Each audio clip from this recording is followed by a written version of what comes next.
वाहिद जानवर है जो कि हम जिन्स परस्ती को बहुत पसंद करता है। यही वजह है कि पोर्न अदाकारों को भी इसका गोश्त खाने को दिया जाता है ताकि उनके अंदर हलाल और हराम और अच्छे बुरे की तमीज मिट जाए। कि अल्लाह सुब्हाना व ताला ने खंजीर का गोश्त, सूअर का गोश्त खाने से क्यों हमें रोका है।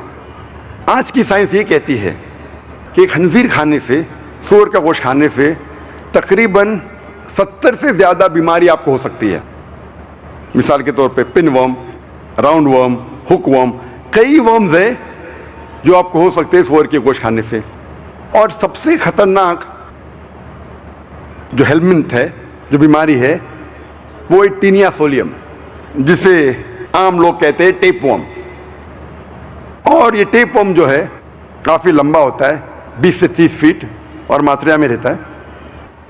और इसके जो अंडे हैं वो खून के जरिए आपके जिस्म के कई आज़ा में जा सकते हैं। अगर दिमाग में जाएंगे, ब्रेन में जाएंगे तो it can cause brain damage. आंख में जाएंगे तो अंधे हो सकते हैं, दिल में जाएंगे तो हार्ट अटैक हो सकता है। आपके कई आज़ा में जा सकते हैं। और जब तक आपको पता लगता है कि आप इस बीमारी के शिकार है, तब तक बहुत देर हो जाती है।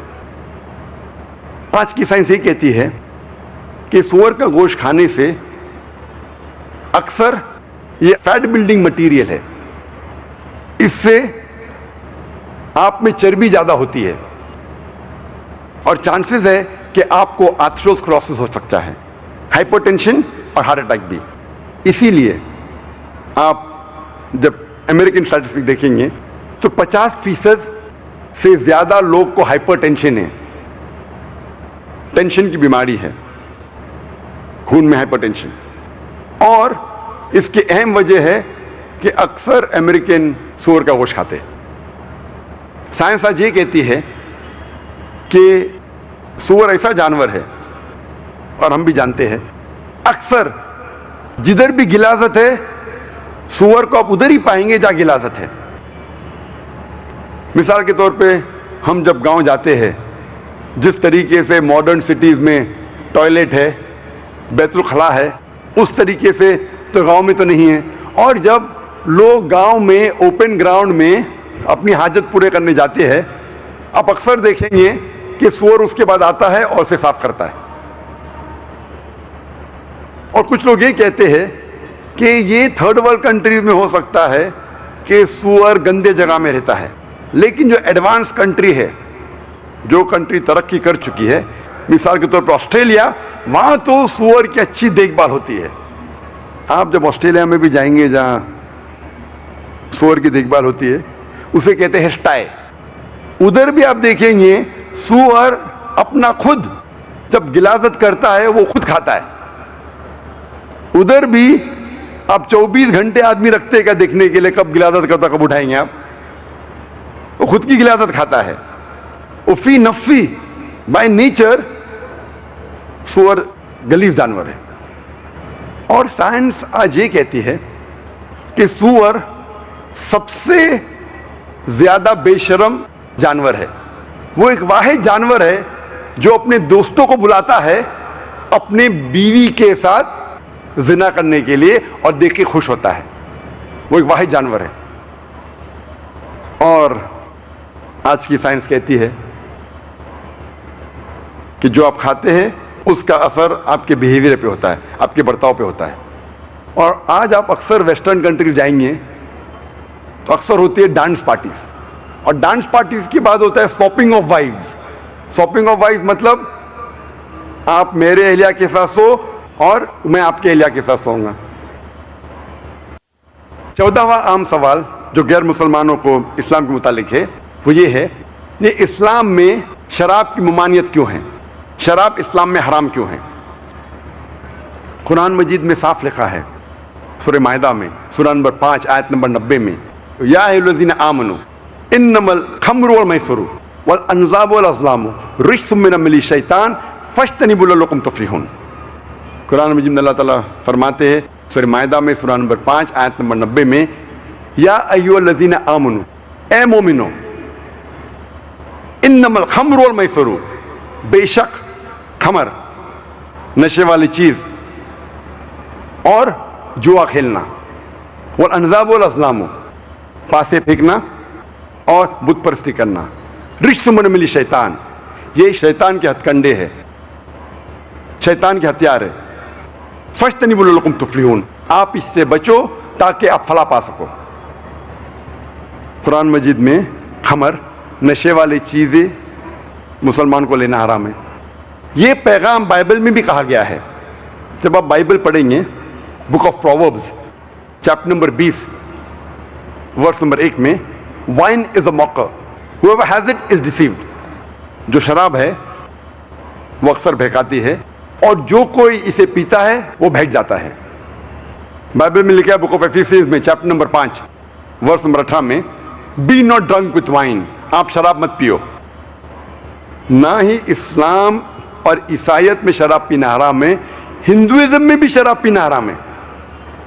अगर आप पढ़ेंगे मनुस्मृति चैप्टर नंबर 9 अध्याय नंबर 9 वर्स नंबर 235, इसमें लिखा है कि वो शख्स, वो इंसान जो चोरी करता है, जो शराब पीता है और अपने गुरु के बिस्तर पे जिना करता है, ये लोग गुनाहगार है। और आगे लिखा है वर्स नंबर 238 में मनुस्मृति चैप्टर नंबर 9 अध्याय नंबर 9 वर्स नंबर 238 कि ये लोगों से जो गुनाह करते हैं, जो शराब पीते हैं, आप इनसे बात भी मत करो, आप इनके साथ खाना भी मत खाओ और इन लोगों के साथ शादी भी मत करो और इनको देश से बेदखल करो। और कई श्लोकास है हिंदू मजहबी किताबों में जिसमें लिखा है शराब पीना मना है। शराब पीना मना है लिखा है मनुस्मृति में chapter number 11 verse number 94, Manusmriti chapter number 11 verse number 55, Manusmriti chapter number 9 verse number 225, Manusmriti chapter number 7 verse number 47 to 50 और ऋग्वेद बुक नंबर 8 अध्याय नंबर 2 श्लोका नंबर 12 में और ऋग्वेद किताब नंबर 8 अध्याय नंबर 21 और श्लोका नंबर 14। इन हवालात अगर आप पढ़ेंगे, इन सारे हवालात में लिखा है कि शराब पीना हराम है। आज की साइंस ये कहती है कि इंसान के जहन में, दिमाग में, in the brain there is a inhibitory centre. Inhibitory centre का मतलब ये सेंटर आपको गलत काम करने से रोकता है। मिसाल के तौर पे अगर मुझे हाजत के लिए जाना है तो सेंटर कहेगा यहां मत करो, बैतुल खला में जाओ, टॉयलेट में जाओ। जब मैं कोई ज़ईफ इंसान से बात करूंगा तो इनहिबिटरी सेंटर कहेगा कि गलत बात मत करो, तमीज के साथ बात करो। जब आप शराब पीते हैं, ये इनहिबिटरी सेंटर इज इनहिबिटेड, ये इनहिबिटरी सेंटर काम नहीं करता है। इसीलिए अक्सर आप देखेंगे कई लोग जो शराब की हालत में दुत है, वो अपने कपड़ों में ही अपनी हाजत करते हैं, वो बड़ों के साथ तमीज से नहीं बात करते, अपने वालिदैन के साथ अच्छा पेश नहीं आते। और आज की स्टैटिस्टिक्स ये कहती है कि जितने बलात्कार होते हैं, ये अमेरिकन स्टैटिस्टिक्स में है, अक्सर बलात्कार करने वाला या जिस पे बलात्कार होता है, दोनों में से एक अक्सर नशे की हालत में होते हैं। बिस्मिल्लाहिर्रहमानिर्रहीम। अस्सलामु अलैकुम दोस्तों, मैं उम्मीद करता हूँ कि तमाम अहबाब खैरियत से होंगे और ईमान और सेहत वाली ज़िंदगी से मुस्तफ़ीज़ हो रहे होंगे। अल्लाह ताला तमाम मुसलमानों को सेहत और आफ़ियत वाली और ईमान और इस्लाम वाली ज़िंदगी अता फ़रमाए। दोस्तों, उम्मीद करता हूँ कि आपको हमारी वीडियो पसंद आई होगी। बहुत ही खूबसूरत वीडियो थी।